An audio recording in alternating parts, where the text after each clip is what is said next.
कुछ मैं बैगा जनजाति के पर्व के बारे में लिखा रहा हूँ, उसको लिख लो, क्योंकि अभी ये कल्चर विभाग की साइट में आया हुआ है, तो हो सकता है कि पेपर में आपको आ जाए।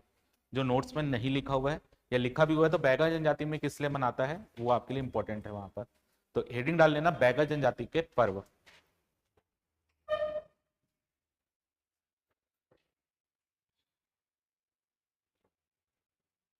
बैगा जनजाति के पर्व 3-4 हैं, बस उसको फटाफट थोड़ा सा नोट कर लेना।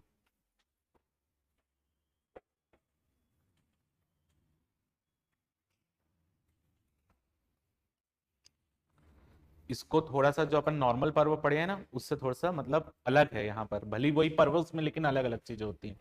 इसमें लिखना अक्ति, पहला नंबर है अक्ति, जिसे हम अक्षय तृतीया भी पढ़ चुके हैं, लेकिन वहां पर हमने उसको जलदान पर्व या वृक्ष वाला पर्व ये सब पढ़ा था। बैगा जनजाति में थोड़ा सा अलग होता है, उस चीज के बारे में लिख लो। 3-4 है, बस उसके बाद लोक नृत्य पढ़ेंगे। देखो अक्ति या अक्षय तृतीया जो भी है लिखना। इस दिन को भाचा दान भी कहा जाता है, इस दिन को भाचा दान भी कहा जाता है। बैगा जनजाति में इस दिन को भाचा दान भी कहा जाता है। भाचा भाचा मामा भांजे वाला भाचा हो। बैगा जनजाति में अपने बहन के पुत्र को,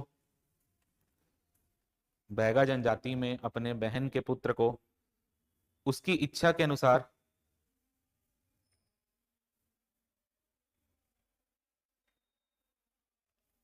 वस्तु पैसा आदि दान में दिया जाता है। उसकी इच्छा अनुसार वस्तु पैसा आदि दान में दिया जाता है।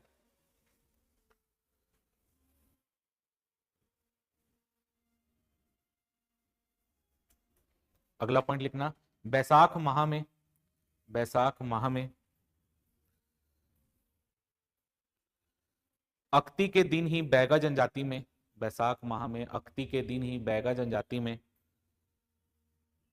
वर्षा का पूर्वानुमान लगाने हेतु, वर्षा का पूर्वानुमान लगाने हेतु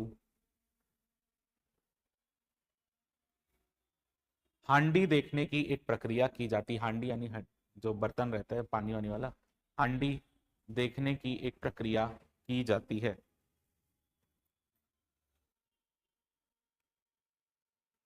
प्रक्रिया की जाती है। लिखो आगे इसमें, इस दिन बैगा जनजाति के लोगों के द्वारा, इस दिन बैगा जनजाति के लोगों के द्वारा ग्राम अथवा घर में एक स्थान पर, ग्राम अथवा घर में एक स्थान पर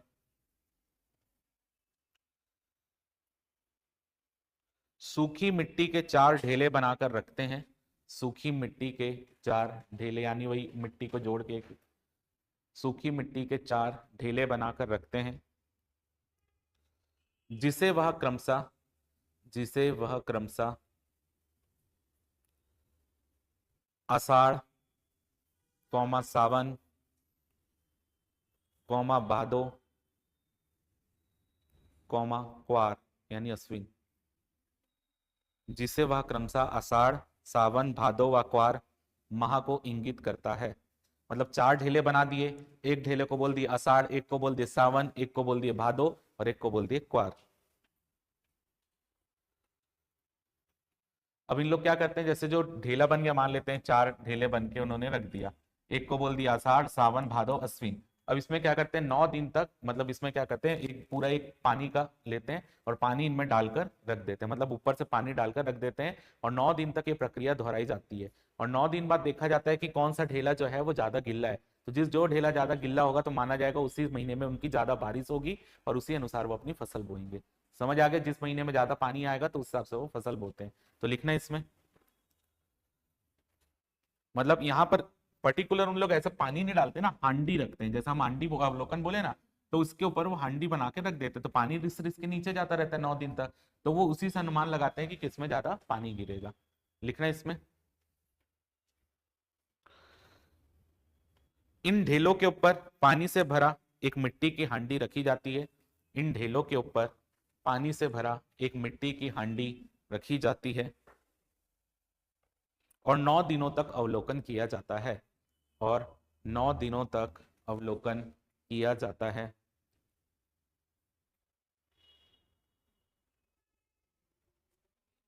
जिस माह का ढेला अधिक गिल्ला होगा। बहुत दिन बाद लिख रहे हो क्या ज्योति मैडम?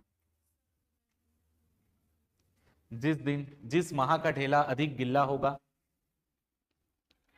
उस माह में अधिक वर्षा होने का अनुमान लगाया जाता है।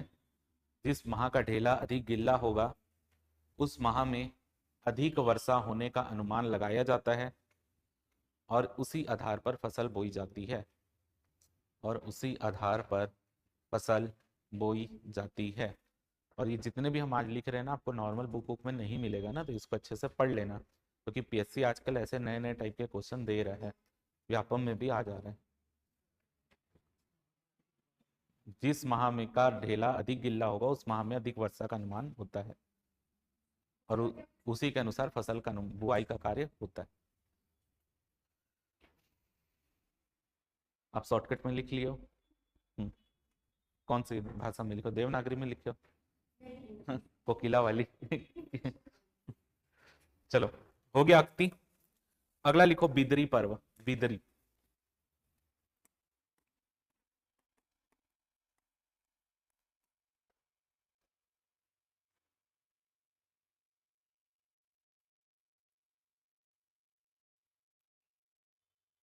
लिखना।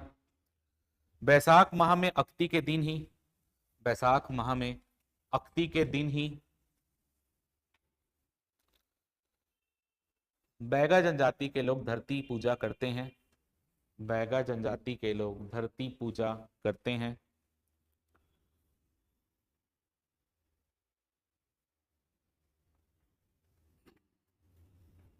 इसी दिन कोदो कुटकी आदि अनाज को, इसी दिन कोदो कुटकी आदि अनाज को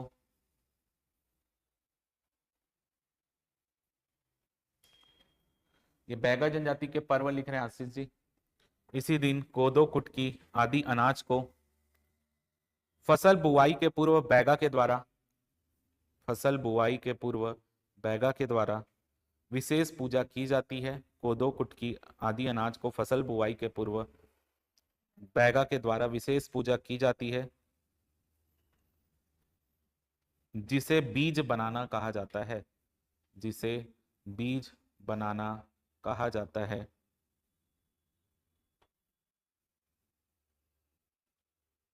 पूजा के बाद, पूजा के बाद बीज को सभी कृषक परिवारों को थोड़ी थोड़ी मात्रा में दे दिया जाता है। पूजा के बाद बीज को सभी कृषक परिवारों को थोड़ी थोड़ी मात्रा में दे दिया जाता है।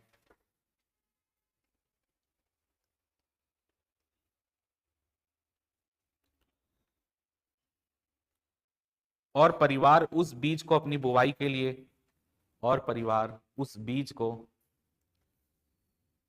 अपनी बुआई के लिए रखे गए बीज के साथ मिलाकर फसल बोते हैं। और परिवार उस बीज को अपनी बुआई के लिए रखे गए बीज के साथ मिलाकर फसल बुआई करते हैं।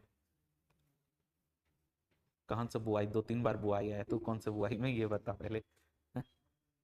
उस बीज के साथ, उस बीज को अपने बीज के लिए, अपने बुआई के लिए रखे गए बीज के साथ मिलाकर फसल बुआई करते हैं।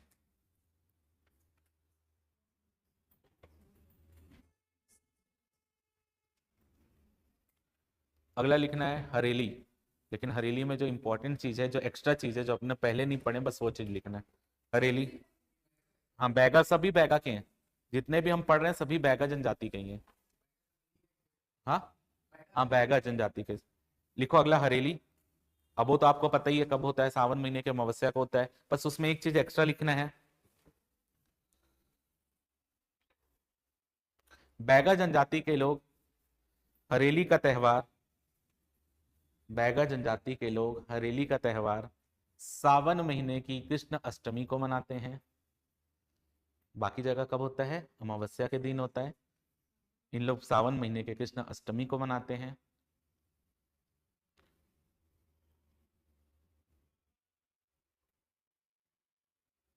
और इस दिन वो अपनी गाय को नमक खिलाते हैं।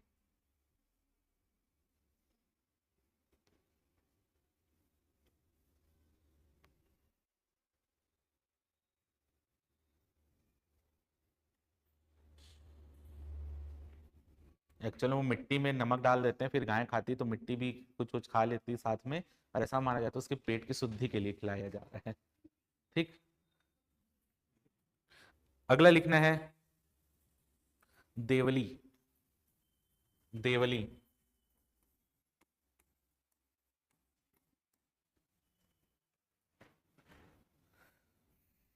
हो गया, लिखो। बैगा जनजाति में खेतों में उगे हुए फसल को देवली कहा जाता है। बैगा जनजाति में खेतों में उगे हुए फसलों को देवली कहा जाता है।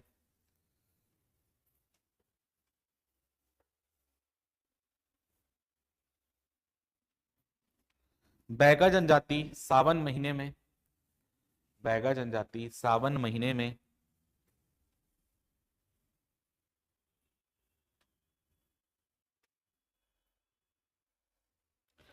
अपने खेतों में, सावन महीने में अपने खेतों में नारियल व, अपने खेतों में नारियल व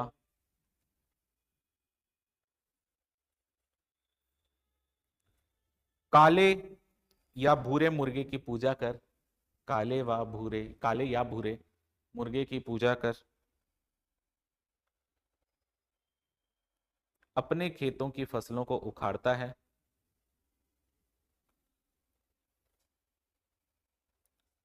अपने खेतों की फसलों को उखाड़ता है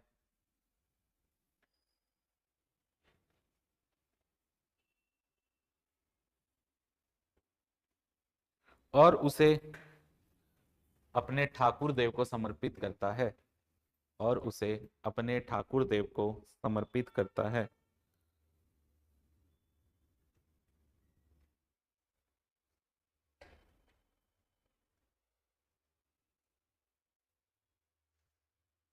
और आखिरी है दशेला नाचा।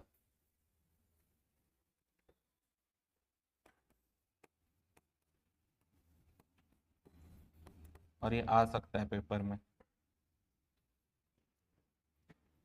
दशेला नाचा लिखो। शरद पूर्णिमा के बाद, शरद पूर्णिमा के बाद, कौन से महीने में शरद पूर्णिमा? अश्विन महीने में नवरात्रि के बाद, शरद पूर्णिमा के बाद से दशेला नाचा की, दशेला नाचा उत्सव की शुरुआत होती है। शरद पूर्णिमा के बाद से दशेला नाचा उत्सव की शुरुआत होती है और यह पौष महीने की पूर्णिमा तक चलती है। और यह पौष महीने की पूर्णिमा तक चलती है। बैगा जनजाति में फसल कटाई के पश्चात, बैगा जनजाति में फसल कटाई के पश्चात यह उत्सव एक गांव से दूसरे गांव, यह उत्सव एक गांव से दूसरे गांव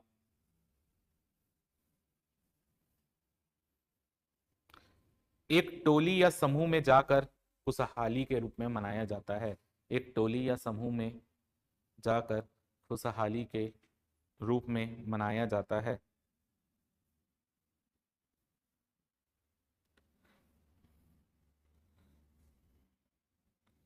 अब देखो यहां पर क्या होता है, जो टोली होगी या तो वो पूरी तरीके से औरतों की होगी या तो पूरी तरीके से आदमियों की होगी।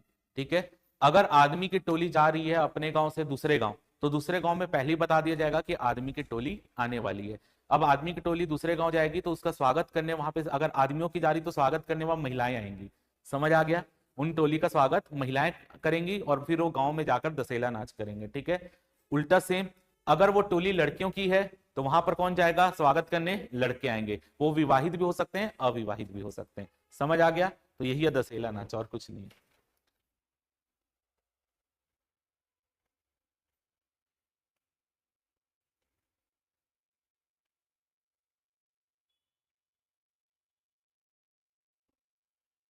चलो अब देखते हैं अपन कुछ लोक नृत्य के बारे में।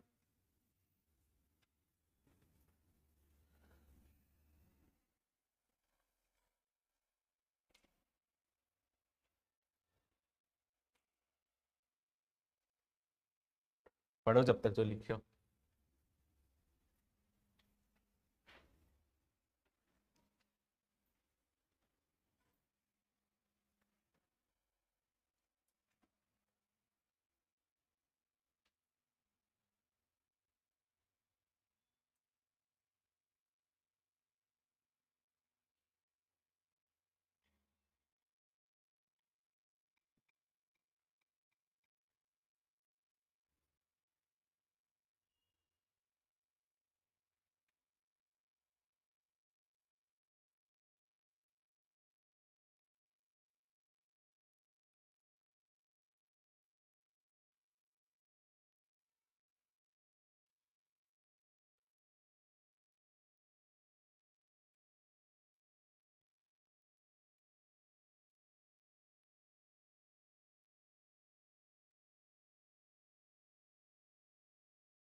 चलो, अब अपने को छत्तीसगढ़ के होने वाले प्रमुख लोक नृत्य के बारे में पढ़ना है। नॉर्मल नृत्य भी इसमें शामिल है और जनजातीय नृत्य भी इसी में शामिल है। आजकल नृत्य से पहले किस तरीके के क्वेश्चन आते थे कि नृत्य जो है वो कौन से महीने में या कौन सी जनजाति करती है। फिर उससे थोड़ा सा लेवल बढ़ाया गया और फिर आपसे ये पूछा गया कि और नृत्य कौन करता है, आदमी करते हैं या औरतें करती हैं या बच्चे करते हैं। ये ऐसा भी क्वेश्चन आ चुका और इसी तरीके के क्वेश्चन आ रहे हैं। अभी जो ट्रेंड चल रहा है वो ऐसे क्वेश्चन का भी ट्रेंड चल रहा है कि आपसे अलग अलग नृत्यों के नाम देकर ये पूछेगा इनमें से कौन सा नृत्य महिलाएं करती हैं, या इनमें कौन सा नृत्य केवल पुरुष करते हैं, या इनमें से कौन सा नृत्य दोनों मिलकर करते हैं। ऐसे क्वेश्चन आजकल आना चालू हो गए हैं। तो अपने को उसमें ध्यान देना है कि कौन सी जनजाति कर रही है, कब कर रही है और क्यों कर रही है और कौन किसके द्वारा किया जा रहा है। चलो, सबसे पहले अगर हम देखते हैं वो है पुष कोलांग नृत्य, जिसके बारे में पेपर में आ चुका है क्वेश्चन। मे भी 2018 या 19 पीएससी में आया हुआ है। पुष कोलांग नृत्य को ही नई कोलांग, कुकुर कोलांग और कोलांग पाटा ये सभी इसी नृत्य के ही नाम है। नाम से अगर आपको देखने में थोड़ा सा स्पष्ट और होगा, पूस लिखा है, पूस का मतलब पौष महीना हो गया, कोलांग का मतलब लकड़ी होता है। तो पौष महीने में लकड़ी लेकर जो आपके मुड़िया जनजाति के लोग नृत्य करते हैं उसी को पुष कोलांग नृत्य बोला जाता है। तो यहाँ पर यही लिखा है, पुष का अर्थ जो होता है पुष माह, जबकि कोलांग का अर्थ लकड़ी का डंडा होता है। इस नृत्य का आयोजन पौष महीने में किया जाता है और इस नृत्य में नर्तक लकड़ी के डंडे पकड़कर नृत्य करते हैं, जिस कारण इस नृत्य को पुष कोलांग नृत्य कहते हैं। यह नृत्य मुख्य रूप से मुड़िया जनजाति के लोग करते हैं। इंपॉर्टेंट चीज है। अब यहाँ पर अगर आपको पता होगा, मुड़िया जनजाति या गोंड जनजाति, इनका जो एक युवा गृह होते हैं जिसको हम क्या बोलते हैं, घोटुल बोलते हैं। घोटुल में जो रहते हैं मेन रूप से अविवाहित जो लड़के रहते हैं और लड़कियां रहती है वो उस घोटुल की सदस्य होती हैं। जो घोटुल में अविवाहित लड़के रहते हैं उसको चेलिक बोलते हैं। जो अविवाहित लड़कियां होती है उसको मुटियारिन बोलते हैं। तो ये पेपर में सब क्वेश्चन आए हुए हैं। ठीक है, तो यहां पर अगर आपसे पूछा जाए कि यहाँ पर लिखा भी है इस नृत्य में केवल घोटुल के चेलिक पुरुष भाग लेते हैं और मोटियारिन महिला इसमें भाग नहीं लेती हैं। तो अगर आपसे पूछा जाए कि पुष कोलांग नृत्य कौन करता है तो ऑप्शन में आएगा चेलिक करते हैं। चेलिक का मतलब पुरुष करते हैं। समझ आ गया, ऐसा क्वेश्चन पेपर में आएगा।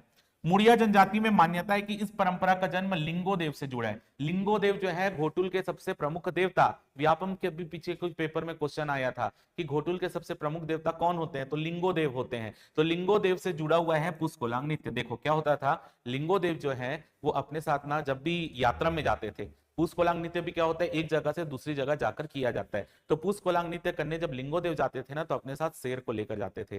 ठीक है, अब शेर, अब तो जनजाति के लोग आ गए, ये देवता है ये तो शेर लेकर चले गए। अब जनजाति के लोग है वो शेर को तो नहीं ले जा सकते, चीता वीता को नहीं ले जा सकते, तो वो कुत्ते को लेकर जाते हैं अपने साथ। ठीक है, इसलिए इस नृत्य को क्या बोलते हैं, कुकुर कोलांग नृत्य बोलते हैं। ठीक है, अब ये भी खतरनाक नृत्य है। अगर वो कुत्ते को लेकर जा रहे हैं वहां कुकुर को, ठीक, कुकुर को बैठा देंगे बीच में और वो घूम घूम के चारों तरफ उसके नृत्य करेंगे। कुकुर अगर शांत बैठा रहा तो ये माना जाएगा कि नृत्य अच्छा हो रहा है और सब चीज आगे जो है सब चीज अच्छा होगा। लेकिन अगर कुकुर भौंक दिया तो ये माना जाएगा कि कुछ अनहोनी होने वाली है और कोई खत्म होने वाला है। समझ आ रहा है, तो ये चीज याद रखना। इसलिए इस नृत्य का नाम क्या पड़ा है, कुकुर कोलांग नृत्य पड़ा है। तो अगर यहाँ पर देखोगे तो यह नृत्य अलग अलग गांव में जाकर किया जाता है, यानी ये सामाजिक यात्रा वाला नृत्य है। आपसे पेपर में आजकल क्वेश्चन आ रहा है, निम्न में से कौन से नृत्य में जो नर्तक दल होता है वो एक गांव से दूसरे गांव जाता है। ठीक है, एक गांव से दूसरे गांव जा रहे हैं यानी ये सामाजिक यात्रा कर रहे हैं एक गांव से दूसरे गांव, तो ऐसा पेपर में क्वेश्चन आता है। तो यह नृत्य अलग अलग गांव में जाकर किया जाता है, यानी ये सामाजिक यात्रा वाला, या यात्रा को ही बस्तर के क्षेत्र में यात्रा कहा जाता है। ठीक है, तो ये सामाजिक यात्रा या सामाजिक यात्रा वाला पर्व है। जब लिंगोदेव ने इस नृत्य को प्रारंभ किया था तो अपने साथ गांव की यात्रा में एक चीता लेकर जाते थे, लेकिन इसी स्मृति में आज गांव के युवक अपने साथ कुत्ते को लेकर जाते हैं, जिस कारण इस नृत्य को कुकुर कोलांग नृत्य भी कहा जाता है। आगे देखो, जब यह नृत्य होता है तो मध्य भाग में कुत्ते को बैठा दिया जाता है, और यदि कुत्ता शांत बैठा रहता है तो यह शुभ माना जाता है। इसको इस कारण याद रखना, पूस कोलांग या कुकुर कोलांग या कोलांग पाटा जो भी है सब यही है। कौन करता है? मुड़िया जनजाति के पुरुष करते हैं, ये चीज याद रखना। अब आता है पेन कोलांग नृत्य। पेन कोलांग नृत्य जिसे देव कोलांग नृत्य भी कहा जाता है। पेन का ही अर्थ होता है देवता, और कोलांग का अर्थ अभी हमने पढ़ा था लकड़ी या लकड़ी का डंडा, जो भी आप बोल लो। तो पेन का अर्थ होता है देवता और कोलांग का अर्थ होता है लकड़ी का डंडा। यह नृत्य भी मुड़िया जनजाति के युवकों के द्वारा किया जाता है, किंतु युवतियां इनके साथ भोजन पकाने और उनकी देखभाल करने के लिए उनके साथ रहती है। यानी इनका जो ग्रुप जाता है, नृत्य करने का काम कौन करेगा? केवल पुरुष करेंगे, लेकिन जो उनके साथ स्त्रियां जाएंगी वो बस उनको खाना पकाकर देने के लिए वहां पर वो होगी। दल में स्त्रियां भी शामिल है, लेकिन वो नृत्य नहीं करेंगी। आगे, इस नृत्य को पड़ोसी गांव में प्रदर्शित किया जाता है, और वहां से वापस लौटकर अपने गांव के प्रमुख के घर के सामने इस नृत्य का प्रदर्शन भी किया जाता है। यानी ये नृत्य भी क्या होगा? इसमें नर्तक दल एक गांव से दूसरे गांव जाएगा, दूसरे गांव में जब नृत्य करके अपने गांव में वापस आएगा तो अपने यहाँ के जो मुड़िया जनजाति का उनका मुखिया होगा उसके घर के सामने भी ये नृत्य उन लोग करेंगे। आगे, इस नृत्य में मृत्यु की सार्वभौमिकता के संबंधित गीत गाए जाते हैं। यानी इसमें जो है कि मृत्यु जो है वो सत्य है, किसी ना कभी ना कभी किसी ना किसी को जो है मृत्यु होनी ही है, तो इसके यहाँ पर मृत्यु की सार्वभौमिकता से संबंधित गीत गाए जाते हैं। इंपॉर्टेंट है, पेपर में आ सकता है कि आपके जो हो सकता है पूछे कि पेन कोलांग नृत्य में किससे संबंधित गीत गाए जाते हैं? जन्म संस्कार, मृत्यु संस्कार, कुछ भी ऐसा दे सकता है, तो मृत्यु से। इस नृत्य की शैली पुष्प कोलांग नृत्य से ही मिलती जुलती है। इस नृत्य का कोई विशेष समय नहीं होता है, कभी भी जो है कोई पर्टिकुलर टाइम नहीं है कि कब करना है, कभी भी करना है तो इसकी प्लानिंग आसपास के गांव में बताई जाएगी और वहां पर जाकर ये नृत्य किया जाएगा। किसी को दिक्कत? अब देखो, हर चीज जो है ना, अब यहाँ से आपकी पूरी चीजें जो है वो रटने ही वाली चीजें। अब इसमें ऐसा तो नहीं कि मैं यहाँ पर पुष्प कोलांग ऐसा करके दिखाऊं ये पुष्प कोलांग है, तो ऐसा तो नहीं है, तो वो आपको रटना ही पड़ेगा। समझ आ रहा है? तो यहाँ पर अब आप क्या क्या रटना पड़ेगा? कौन सी जनजाति करती है, कब करती है, क्यों कर रही है, बस। अब आगे है यहाँ पर ध्रुवा नृत्य। अब नाम से स्पष्ट है, ध्रुवा लिखा है, यानी ये ध्रुवा जनजाति करेगी, और ध्रुवा की ही समकक्ष एक और जनजाति है परजा। अगर ध्रुवा ऑप्शन में नहीं आ रहा है तो परजा ऑप्शन में आएगा। तो आपसे आप ये तो आप खुद समझ सकते हो, ध्रुवा नृत्य पूछ के आपको ये थोड़ी बोलेगा कौन सी जनजाति कर रही है, और ऑप्शन में ध्रुवा ही लिखकर थोड़ी देगा। तो ध्रुवा नृत्य के बारे में आपसे कुछ और चीज पूछा जाएगा, क्योंकि ध्रुवा नृत्य को ही सैनिक नृत्य भी बोलते हैं। तो आपसे पूछा जाएगा सैनिक नृत्य कौन सी जनजाति करती है, ना कि ध्रुवा नृत्य पूछेंगे। समझ आ रहा है? क्योंकि पेपर जो बना रहा है उसको बोले, लेकिन कई लोग एक्स्ट्रा दिमाग भी लगा लेते हैं। ऑप्शन में लिखा रहेगा ध्रुवा, ये तो हो ही नहीं सकता, क्योंकि और लिख कर दिया और ये ऑप्शन में दिए तो होगा ही नहीं। ऐसा भी रहते हैं कई लोग। कौन कौन है ऐसे वाले कि पेपर वाला इतना सरल थोड़ी दे देगा। तो ध्रुवा ध्रुवा नृत्य, यह नृत्य बस्तर की ध्रुवा जनजाति के द्वारा किया जाता है। इस नृत्य के समय परेड के जैसा दृश्य दिखाई देता है। जैसे नॉर्मल परेड निकलती है वैसा ये पूरा ऐसे परेड निकालते हुए इसको जो है दृश्य दिखाई देता है। यह नृत्य बिना किसी गीत के संपन्न होता है, और बेहद इंपॉर्टेंट पॉइंट है कि किस नृत्य को करते समय किसी भी प्रकार का गीत नहीं गाया जाता। तो आंसर ध्रुवा नृत्य आएगा, ऐसा क्वेश्चन पेपर में बनते हैं। अगला है यहाँ पर, इस नृत्य में 15 से 20 नर्तक समूह जो पिरामिड नुमा आकृति बनाकर नृत्य करते हैं। पिरामिड आकृति यानी ऐसे त्रिभुजाकार, ऐसा पूर्ण शेप टाइप का बोल सकते हो, पिरामिड ऐसे करके रहता है। और जो महिलाएं रहेंगी, देखो जो इन लोग रहेंगे ना, वो जो लड़के लोग जैसा पंथी नृत्य भी देखे होंगे, पंथी नृत्य भी पिरामिड नुमा ही बनाते हैं। अब उसमें क्या होता है कि उन लोग जो पिरामिड बनाकर नृत्य करेंगे, और महिलाएं जो है वो नीचे नीचे से ऐसे ऐसे गोल गोल घूमेगी, बीच में जो गैप रहेगा वहां से ऐसे गोल गोल चक्कर मारते हैं। तो यहाँ पर इस नृत्य में 15 से 20 नर्तक समूह होते हैं जो पिरामिड नुमा आकृति बनाकर नृत्य करते हैं। महिला नर्तकियां इस पिरामिड के नीचे नाचते हुए अंदर बाहर होती हैं। इस नृत्य को सैनिक नृत्य भी कहते हैं, क्योंकि इसमें परेड टाइप का चीजें होती हैं, इसलिए इसको सैनिक नृत्य भी कहा जाता है। इसमें नर्तक नृत्य के दौरान वीरता के प्रतीक चिन्ह कुल्हाड़ी और तलवार लिए हुए होते हैं। इस नृत्य का आयोजन मड़ई या सामाजिक धर्म उत्सव में होता है। मड़ई के अवसर यानी मेले के अवसर पर होगा, या कोई सामाजिक धार्मिक कोई उत्सव होता है, वहां पर भी इस नृत्य का आयोजन कर लिया जाता है। तो याद रखना, इसमें सैनिक नृत्य किसको बोल रहे हैं? ध्रुवा नृत्य को सैनिक नृत्य बोल रहे हैं। आजकल क्या हो रहा है, हर नृत्य के ना कुछ कुछ सेकंड नेम भी है, तो उसको भी मैच करने पेपर में बोल देता है ना, तो उस चीज को याद रखना कि ध्रुवा नृत्य को सैनिक नृत्य भी बोल रहे हैं। कौन कौन एनिमल मूवी देखा है? हाँ, उम्मीद थी। और कोई नहीं देखा एनिमल? अरे क्या केवल भाई। अच्छा, गाना तो सुने होगे? हाँ, नहीं नहीं, अरे वो वाला नहीं मैडम, गंडासी वाला गाना सुने हो कि नहीं? अर्जन वैली, हाँ। क्या होता है मैडम गंडासे का मतलब? पंजाबी हो आप, बताओ गंडासे का मतलब क्या होता है? नहीं पता? कुल्हाड़ी होता है मैडम। ठीक है, अच्छा जो पिक्चर देखा होगा उसको तो वैसे ही समझ आ गया होगा। जो जब वो अर्जन वैली वाला सॉन्ग आता है इंटरवल के पहले वाला, जिसमें वो कुल्हाड़ी पकड़ता है, तब वो गाना आता है। ठीक है, तो उसी यहाँ पर कुल्हाड़ी से याद आया वो कि कुल्हाड़ी पकड़, क्योंकि वो गाना आता वहां पे भी तो वही करते रहते, तो याद आ गया। चलो, बाकी इससे कोई संबंध नहीं है ना। कहीं इस बाकी लोग इंटरेस्ट से सुन रहे थे कि क्या कुछ बात निकलने वाला है। बाकी अर्जन वैली जो गाना था, जो अर्जन वैली है वो सिख धर्म में एक व्यक्ति था। ठीक है, उस वो जब हिंदू धर्म के ऊपर प्रॉब्लम आई थी, जब मुगल राज चल रहा था, उसके बाद की भी ये स्थिति है, अंग्रेज ब्रिटिश काल में भी बोलते हैं, मतलब कहानी है। तो वो उनको अकेले बचाने के लिए केवल एक हाथ में अपने कुल्हाड़ी पकड़ के जाते थे। तो अर्जन वैली उनका नाम है, उनके ऊपर वो सॉन्ग है। और जब जो एक्चुअल गाना गाया था, जब ये यूट्यूब में गाना डाला था, तो ज्यादा व्यूज के नहीं थे। अभी अभी जो है ये सब इसमें मूवी में है ना, तब लोग उसको जानने लगे।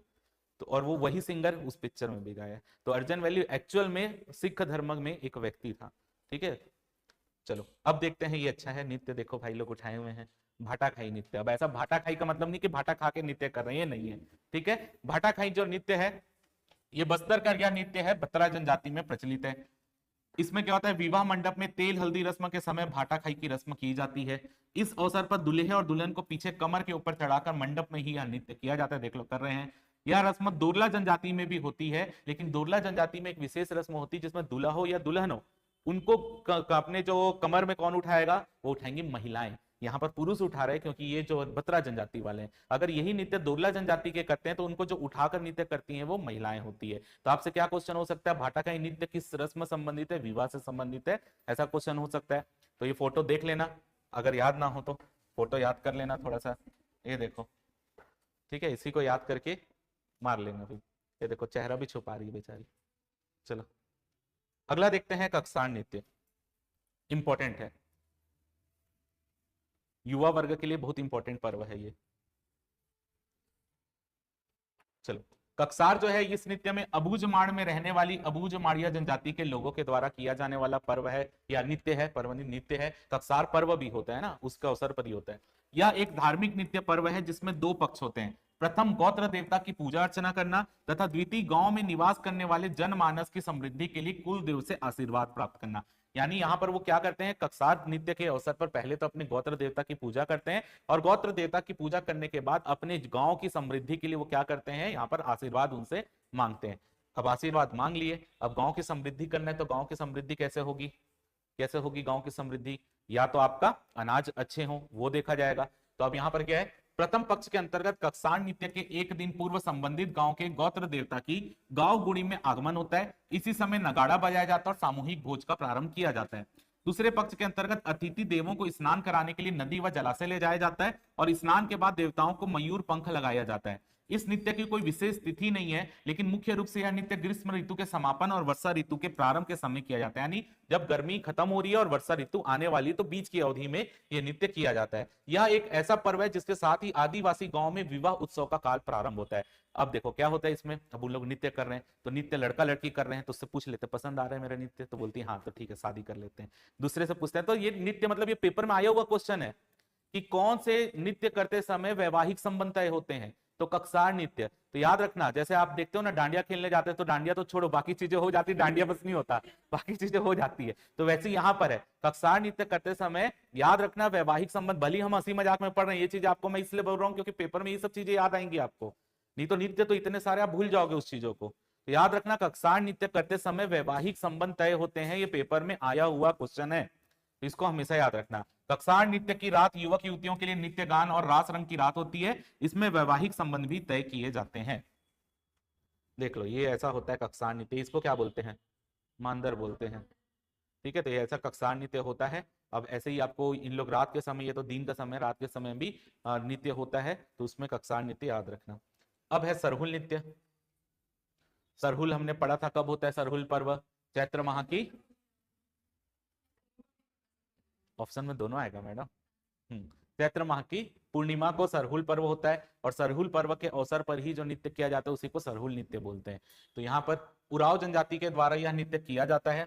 सूर्य और धरती माँ के विवाह के प्रतीकात्मक रूप में चैत्र माह की पूर्णिमा को सरहुल पर्व मनाया जाता है और यह नृत्य किया जाता है। किसको संबंधित है? साल वृक्ष से संबंधित है। जब साल वृक्ष में फूल आने चालू होते हैं उससे संबंधित है। साल वृक्ष पर फूल लगना इस त्योहार के आगमन का सूचक होता है। इस अवसर पर पुजारी द्वारा काले मुर्गे और काली मुर्गी को हल्दी लगाकर उनका विवाह संपन्न किया जाता है तथा बलि की रस्म पूरी की जाती है। सरहुल पर्व को साल फूलों का पर्व भी कहा जाता है। तो याद रखना पेपर में क्या आएगा, सरहुल पर्व जो है कौन सी जनजाति मनाती है? उराव जनजाति मनाती है। कब मनाती है? जब साल वृक्ष में फूल लगने प्रारंभ होते हैं। आगे, इसमें युवक युवतियां साल फूल से बने आभूषण पहनकर मांदर की थाप में रात भर नृत्य करते हैं। तो ये अगर नहीं भी पढ़ोगे तो साल से आपको समझ आ जाएगा कि उसमें साल से संबंधित है। ये है भैया, इन लोग सरहुल कर रहे हैं ऐसा। एक पेपर में जहां तक मेरे को याद आ रहा है कि इस पेपर में पूछा था कि सरहुल नृत्य करते समय जो लड़के रहते हैं वो धोती कौन से कलर की पहनते हैं, ऐसा करके कुछ क्वेश्चन किस पेपर में था याद नहीं आ रहा, लेकिन किसी पेपर में आया है। तो चित्र को याद रखना है, लड़की लोग पीला ड्रेस पहने, लड़के लोग व्हाइट। अब देखते हैं छेरता नृत्य। अब छेरता तो आपको नाम से स्पष्ट हो रहा है, छेरता यानी छेरछेरा से संबंधित चीजें हैं। और छेरछेरा कब मनाया जाता है? पौष महीने की कौन से में दीपिका मैडम? किसमें? पूर्णिमा की अमावस्या? पूर्णिमा। बस्तर में पौष पूर्णिमा के दिन बालक बालिका और युवक युवतियां छेरका उत्सव मनाते हैं। जिस समय युवक छेरका नृत्य करते हैं उसी समय युवतियां तारा नृत्य करती हैं। इंपॉर्टेंट है, आपसे पेपर में इससे क्वेश्चन पूछा गया था कि जब बस्तर में युवक छेरता नृत्य करते हैं उसी समय जो महिलाएं नृत्य करती हैं उसको क्या कहा जाता है? तो तारा नृत्य उसको कहा जाता है। ऐसा क्वेश्चन पेपर में आ चुका है। बाकी दोनों नृत्य एक ही है, सेम है, कोई अंतर नहीं है। बस उसको मेल करेंगे तो उसको छेरता नृत्य बोल देंगे, फीमेल करेंगे तो तारा नृत्य बोल देंगे। प्रत्येक घर में नृत्य दल को अनाज या रुपया आदि भेंट दिया जाता है। छेरछेरा में तो वैसे ही होता है जिसमें हम पढ़े थे, बच्चे जो है घर घर जाकर जो है धान की फसल, जो भी नई फसल आती है वो मांगते, जिसके हम कारण छेरछेरा को हम दान का पर्व भी बोले थे। तो यहाँ पर भी वही है, प्रत्येक घर में नृत्य दल को अनाज या रुपया आदि भेंट दिया जाता है। एकत्र अनाज को लाकर नृत्य दल नदी घाट या जलाशय के तट पर जाते हैं और स्नान के पश्चात भोजन पकाकर छेरका देवी को भोग लगाते हैं। युवक युवतियां अपने मुंह में पोंगरी यानी पाइप रखकर इसमें नाचते हैं। याद रखना। अरे तेरी कॉपी तो भर गई है भाई, उल्टा लिखता है तू, आदमी उल्टा है तू। तो उसको आधा बांट के वहां से सीधा सीधा लिखता है ना।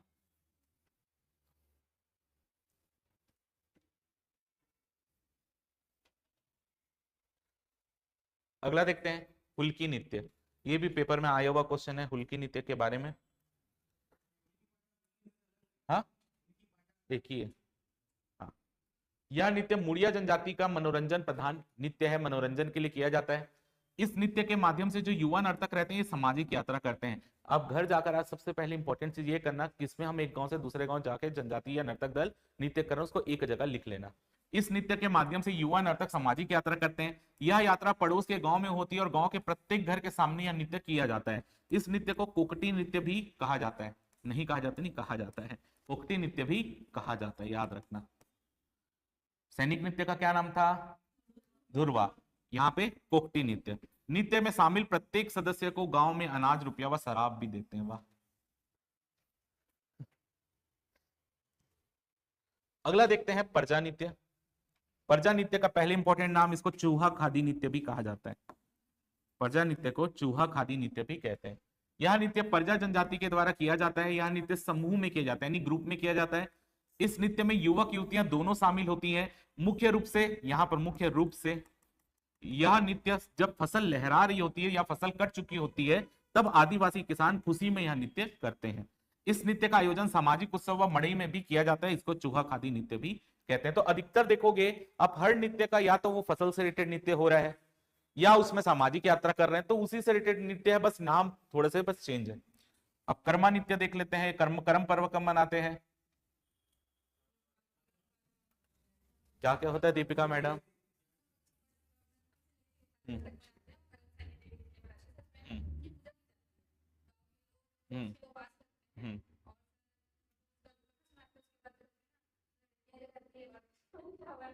हम्म हम्म, अच्छा। अगला है कर्मा नृत्य। छत्तीसगढ़ की लगभग सभी जनजातियों के द्वारा यह नृत्य किया जाता है। इस नृत्य का मुख्य उद्देश्य जीवन में कर्म का संदेश देना होता है। यह नृत्य एक मांगलिक नृत्य भी है। मांगलिक का मतलब मंगल कामना वाला नृत्य है। मांगलिक मतलब वो वाला मांगलिक नहीं समझना ना, इस नृत्य के विषय में कहानियां प्रचलित है कि बहुत साल पहले क्या हुआ था, एक राजा थे जिनका नाम था करमसेन। हम तो नॉर्मल मानते, मैंने उस समय बताया था, बहुत सारी कहानियां इसकी प्रचलित है। एक करमसेनी वाला हो गया। ऐसा माना जाता है एक राजा थे करमसेन, उनकी ना इच्छा पूरी नहीं हो रही थी। तो इच्छा पूरी नहीं हो रही थी तो वो अचानक से यहाँ पर मतलब पूजा वूजा करने लगे। तो पूजा वूजा जब उन्होंने करने लगे, उनके जीवन में हमेशा कुछ ना कुछ विपत्ति आते रहती थी। तो पूजा करने लगे तो वहां पर उनको जो है उनसे प्रसन्न होकर एक देवी दर्शन देती है, और उनकी जितनी भी चीजें रहती है ना, वो मतलब मनोकामना पूरी हो जाती है। तो उसके बाद से यहाँ पर उन वैसे ही जैसा उन्होंने किया था वैसे ही सब करने लगे, ऐसा कहानी है। अब वो कितनी सच्ची है वो हम नहीं जानते, लेकिन ये बहुत साल पहले एक राजा हुआ करते थे जिसका नाम करमसेन था।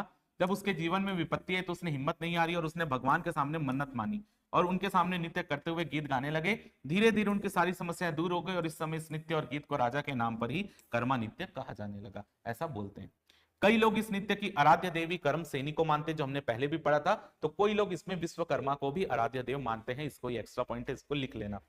नृत्य दल में 20 से 50 लोग शामिल होते हैं और वाद्य यंत्र वो बजाते हैं, मांदर, मंजीरा, निशान, टिमकी, ढोलक, मोरी, ये सब वाद्य यंत्र बजाते हैं। इस नृत्य को साल में 4 बार किया जाता है।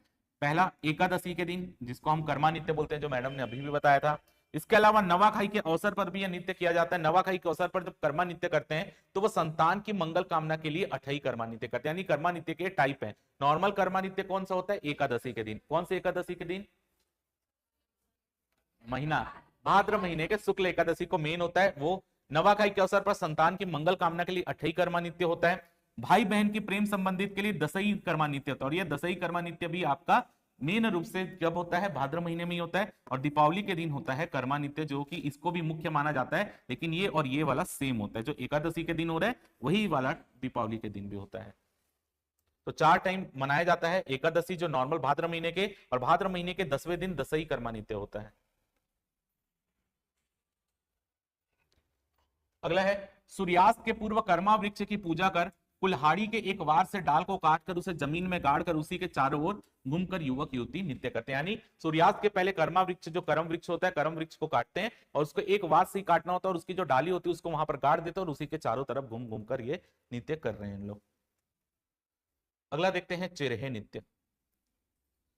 चेरहे नृत्य ये कौन सी जनजाति कर रही है? मुड़िया जनजाति कर रही है। ये भी विवाह संस्कार उत्सव से संबंधित। कौन गिर गिर गया भाई? भूकंप भूकंप टाइप का लगा। नहीं, लेकिन हिला था पूरा। हो सकता है शुभम सर हिलाए हो, ये भी हो सकता हो उसको मारे हो उसमें दरवाजा। यह मुरिया आदिवासी समाज का विवाह संस्कार के उत्सव से संबंधित नृत्य है। यह नृत्य मंडप के नीचे किया जाता है, यानी मंडप में किया जाता है। इसे मंडा पाटा नृत्य भी कहते हैं। तो चेरहे नृत्य का ही दूसरा नाम है मंडा पाटा नृत्य। इस नृत्य को छोटे से लेकर बड़े तक कोई भी कर सकता है। चेरहे काष्ठ निर्मित होता है, जिसमें काष्ठ से बनी हुई चिड़िया को धागे के सहारे से बांधकर लटकाया जाता है। देखो क्या होता है, एक लकड़ी होती है, लकड़ी में चिड़िया लेते हैं, वो जो लकड़ी की बनी होती है उसको धागे से लटका लेते हैं और उसी को ऐसा ऐसा करके, जैसे हम वो कठपुतली डांस करते हैं ना, वैसे इसमें भी डांस होता है। तो चेहरे को कंधे में रखकर पुरुष नर्तक नृत्य करते हैं और इस अवसर पर महिलाएं चिटकुल नामक वाद्य यंत्र बजाती है। अब देखो कठपुतली किस तरीके से बांध, ऐसे उसमें तो कठपुतली में एक ऊपर रहता है, दोनों धागे से बंधे रहते हैं, और इस तरीके इसमें चेहरे नृत्य में वो मतलब वो एक लकड़ी में उसको बांधते हैं और ये पीछे रखते हैं और उन लोग खुद कूदते हैं। तो चिड़िया जो है जो बंधी होगी वो भी कूदेगी, तो ऐसा लगता है कि वो नृत्य हो रहा है। तो इसको जो है चेरहे नृत्य कहा जाता है। इसको याद रखना, मुड़िया जनजाति में विवाह के समय होता है। बाकी देखने लायक होता होगा, एक बार देखना पड़ेगा। चले के बस्तर वस्तर घूम के आए क्या एक बार? पेपर पेपर नहीं देना है अभी? हाँ, पेपर के बाद। अगला है यहाँ पर, लेके चलना भाई, तू तो वही वाला है तो क्यों नहीं लेके जा रहे हैं? अगला देखते हैं यहाँ पर पेडुल नृत्य या गवर नृत्य। गवर से तो आपको स्पष्ट हो रहा होगा, गवर से संबंधित क्या होगा? गौर होगा। अच्छा सुन तो,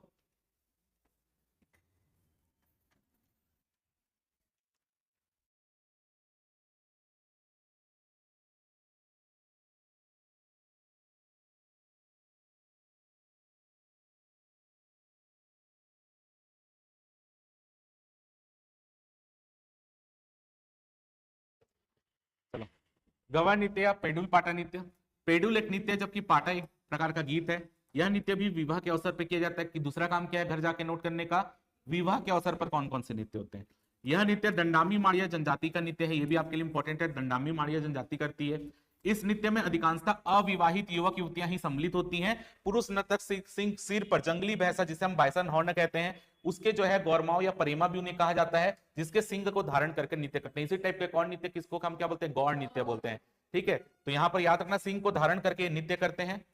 आगे, वर पक्ष के लोग जब बारात लेकर वधु पक्ष के यहाँ आते हैं, तो वधु पक्ष के लोग जब वधु को वर के पक्ष के यहाँ छोड़ने के लिए वापस जाते हैं, दोनों तरफ जब बारात लेकर वो आए और वो वापस लड़की का शादी हुआ तो उसके बाद उसके घर छोड़ने गए, तो दोनों के अवसर पर यहाँ पर क्या किया जाता है, यह नृत्य किया जाता है। आदमी वैसे ही सिंग विंग देख के डर जाएगा।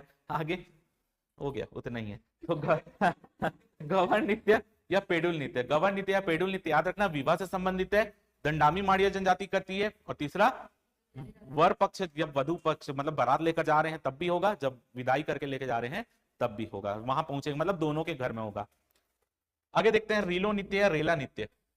अब यहाँ पर रीलो आपका मनोरंजन का नृत्य है। अब रेला नाम क्यों पड़ा होगा, तो रैला पूजा जो हम पढ़े थे, रैला देवी से संबंधित ये नृत्य होगा। कहाँ पढ़े थे शुभम भाई रैला पूजा? अरे भाद्र के पहले पढ़ चुका है भाई तू ये। हाँ, तो क्या था रैला पूजा? हाँ, तू यहाँ तक तो पढ़ा था ना, तो ये तो पढ़ के आया था, भूल गया? क्या था ज्योति मैडम रैला पूजा? नहीं, रैला देवी कौन थी? पुरुषोत्तम देव की नहीं, अन्नम देव की। हाँ हाँ। हम्म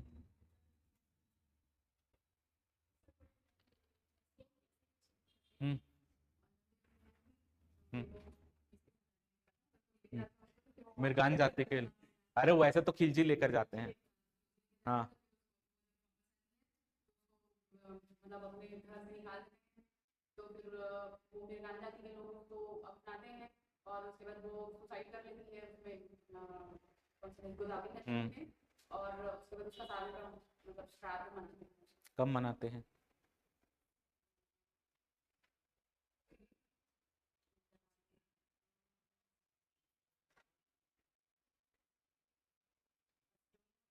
हम्म। चलो, जिस दिन आपको ऑप्शन देता हूँ, जिस दिन हमारा पितर खत्म हो रहा होगा ना उस दिन मनाते हैं। हिंट दे रहा हूँ। पक्का? ठीक है। देखो, ऐसा माना जाता है कि जो रेला नृत्य या रीलो नृत्य होता है, ये कथात्मक नृत्य यानी इसमें कथा पाठ होता है, उस समय ये नृत्य किया जाता है, मनोरंजन के लिए नृत्य होता है। यह नृत्य रेला नाम की राजकुमारी की स्मृति से भी जुड़ा हुआ माना जाता है। और कई लोग बोलते हैं इसको रेला नृत्य इसलिए बोलते हैं क्योंकि ये नृत्य केवल महिलाएं करती हैं। दूसरा इंपॉर्टेंट चीज, जो महिलाएं रहती है वो रेल जैसे हमारी ट्रेन चलती है वैसे ही वो पंक्तिबद्ध खड़े होकर पूरे क्षेत्र में जो भी गांव में ऐसे ऐसे दौड़ते दौड़ते वो नृत्य करते हैं, यानी रेल बनाकर। ठीक है, तो इस नृत्य के संबंध में दूसरा मत यह है कि यह नृत्य रेल अर्थात रेल के समान लंबी कतार लिए हुए होता है। यह नृत्य मुख्य रूप से मुरिया जनजाति की महिलाओं के द्वारा किया जाता है। इसमें 20 से 30 नर्तकियां कतारबद्ध होकर सीटी बजाती हुई इस नृत्य को करती हैं। इस नृत्य का भी कोई विशेष समय नहीं है, जब उनका मन होता है तो कभी भी ट्रेन चालू हो जाती है तो नृत्य हो जाता है। ठीक है, अब इसके आगे इसको यहाँ से कल करेंगे क्योंकि एक नृत्य आज तो ये खत्म हो जाएगा लेकिन आप लोग को याद नहीं होगा। ठीक है, क्योंकि सब एक टाइप का है। तो कल आपके लिए क्या क्या चीजें लिख कर लाना है, इंपॉर्टेंट चीज, सामाजिक यात्रा किसमें करते हैं, विवाह से संबंधित नृत्य कौन सा है, कौन सा अभी तक जितने पढ़े उसमें कौन सा नृत्य केवल महिलाएं कर रही हैं और कौन सा नृत्य केवल पुरुष कर रहे हैं। कल सबकी कॉपी में दिखना चाहिए। शुभम लिख के जा, नहीं तो बाद में भूल गया मत बोलना, लिख के जा। और ये कॉपी में कल होना चाहिए। पेपर में क्वेश्चन ये सिर्फ इतना 5-5 6-6 लाइन इसलिए लिखा है क्योंकि आप समझ पाओ उस चीज को। पेपर में आने योग्य नहीं है वो। पेपर में जो चीज मैं आपको लिखने बोल रहा हूँ वही सिर्फ आने योग्य है, समझ रहे हो। कभी कोई भी पेपर आप निकाल कर देख लीजिएगा, बस ये पूछेगा नृत्य कौन सी जनजाति कर रही है, कब कर रही है, कौन कर रहा है। इससे अलावा नृत्य से कोई भी क्वेश्चन नहीं आएगा। आपको पूरा पूरा अगर नहीं भी याद हो रहा है कोई दिक्कत नहीं, बस जो चीज लिखने बोल रहा हूं उतना भी आप पढ़ के जाओगे तो पेपर में पास हो जाएगा, मतलब वो क्वेश्चन बन जाएगा।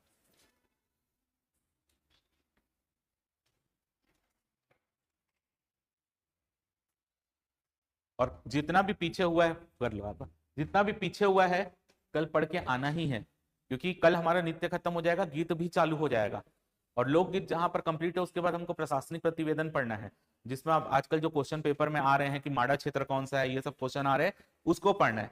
और आखिरी में फिर हम जनजाति पढ़ेंगे कि कौन सी जनजाति के विशेष आभूषण क्या होते हैं, तीज क्या, तीज पर्व कौन कौन से, वो सब चीज हम देखेंगे।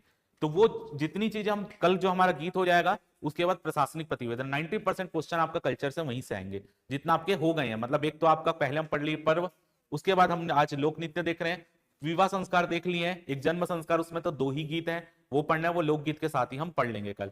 ठीक है, उसके बाद आपका प्रशासनिक प्रतिवेदन पढ़ना है। प्रशासनिक प्रतिवेदन से आजकल हर एग्जाम में 2 से 3 क्वेश्चन आ रहे हैं, वो कल्चर वाला। उसके बाद आपका जितना भी चीजें हैं यहीं तक के क्वेश्चन आते हैं पेपर में। उसके आगे अगर आप ये पढ़ सोच रहे हो कि आपको पर्टिकुलर किसी पर्टिकुलर जनजाति के बारे में क्वेश्चन आ रहा है, नहीं आ रहा है, लेकिन क्योंकि हमको पढ़ना, हम सेफ साइड में रहना चाहते हैं तो पढ़ लेते हैं। अगर आप भी गए तो एक आध क्वेश्चन आएगा कि कमार जनजाति कहाँ पे रहती है, या आपका बैगा जनजाति कहाँ पे रहती है। अगर उसको आपको थोड़ा सा क्लियर हो जाएगा मैप, तो आपको वैसे ही बन जाएगा वो क्वेश्चन। ठीक है, और कोई जनजाति आपको पेपर में भी उसमें समझना पड़ेगा आपको, कि ऐसा नहीं है कि आपसे कोई ऐसी जनजाति पूछ लेगा जो विस्तार पूरे छत्तीसगढ़ में, ऐसा क्वेश्चन नहीं आएगा। जो अगर कोई जनजाति को विशेषकर 1 या 2 जिले में पाई जाती है ना, वहां से क्वेश्चन आता है। जैसे आप कभी देखना बिहार जनजाति कहाँ पाई जाती है, गोंड जनजाति का पूछेगा क्या? नहीं पूछेगा, वो पूरे छत्तीसगढ़ में है। और अगर विशेषकर पूछेगा तो बस्तर में, लेकिन उनका विस्तार छत्तीसगढ़ में। बैगा जनजाति क्या पूछेगा, तो पूरा मैकल पर्वत बैगा जनजाति है, तो आपको पश्चिमी छत्तीसगढ़ वैसा याद रखना है। ऐसा एक एक जिला तो अपने को याद नहीं हो सकता। कमार जनजाति गरियाबंद के आसपास, रायपुर के आसपास, महासमुंद, ये वाला क्षेत्र। तो आपको एक मैप क्लियर होना चाहिए, तो उससे आपको जनजाति ऐसा याद नहीं रखना है कि ये पर्टिकुलर इसी जिले में है, ऐसा वाला नहीं। आपका मैप क्लियर होगा तो वो बन जाएगा। ठीक है, तो उसको वहां से कल पढ़ेंगे, कल इसी के आगे पढ़ेंगे, और गीत भी हमारा लगभग लगभग कल हो जाएगा।